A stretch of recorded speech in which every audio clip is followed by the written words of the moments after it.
ॐ श्रीगुरवे नमः। ॐ शान्तिः शान्तिः शान्तिः। अखण्डानन्दबोधाय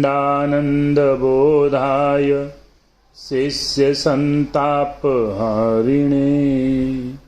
सच्चिदानन्दरूपाय रामाय गुरवे नमः। ॐ शान्तिः शान्तिः शान्तिः। प्रणाम भगवान। स्वामी राम तीर्थ जी के दिव्य ग्रंथ वेदांत शिखर से चैप्टर चल रहा है मृत्यु के बाद और सब धर्मों का समन्वय। इसमें स्वामी जी बता रहे थे कि जो स्वर्ग और नरक है वह केवल स्वप्न मात्र है।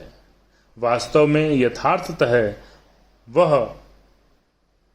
अर्थात स्वर्ग और नरक स्वप्न से अधिक कुछ भी नहीं। अब आगे एक बात और कही जा सकती है। लोग कहते हैं कि हमारे धर्म ग्रंथों ने जो वचन हमें दे रखे हैं, यदि वे मृत्यु के बाद सत्य उतरें तो हमें सर्वकालीन सुख की प्राप्ति होगी। हमारे धर्म ग्रंथ मृत्यु के बाद हमें या तो शाश्वत कल्याण या अनंतकालीन नरक यातना मिलने का वचन देते हैं। यह कैसी बात है? इसका अर्थ क्या है? वेदांत कहता है नित्यता क्या चीज है? आप सोचते हैं कि नित्यता एक ऐसी वस्तु है जिसका संबंध समय और अनंत समय से है। आप यह भी जानते हैं कि जागृत अवस्था का समय स्वप्न अवस्था का समय से भिन्न होता है। जागृत अवस्था में समय एक प्रकार का होता है और स्वप्न अवस्था में दूसरी प्रकार का। तुम्हारी स्वप्न अवस्था में कभी कभी कोई ऐसी वस्तु आपके सामने प्रकट होती है जो आपको 5000 वर्ष की पुरानी मालूम हो। मान लो कि अपने स्वप्न में आप एक पहाड़ देखते हैं। अब हमें संदेह नहीं कि यह पहाड़ स्वप्न में आपने स्वयं तुरंत ही वहां ला खड़ा किया है। जागृत अवस्था में दृष्टि बिंदु से यही कहना पड़ेगा, किंतु वह स्वप्न अवस्था की दृष्टि से बिंदु से वह पहाड़ 5000 वर्ष पहले का मालूम होता है। वेदांत कहता है मरण पश्चात आप अपने को स्वप्नवत स्वर्ग में अनंत काल में पाएंगे।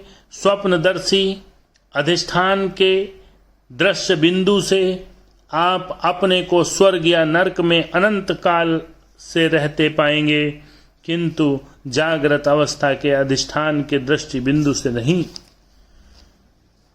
यह सत्य है कि इंजल ने आपको जो वचन दिए हैं उन सब को आप यथार्थ पावेंगे, क्योंकि उस हालत में आप ऐसा सोचेंगे कि हम सदा से इसी हालत में रहते आए हैं। वह अवस्था आपको नित्य प्रतीत होगी।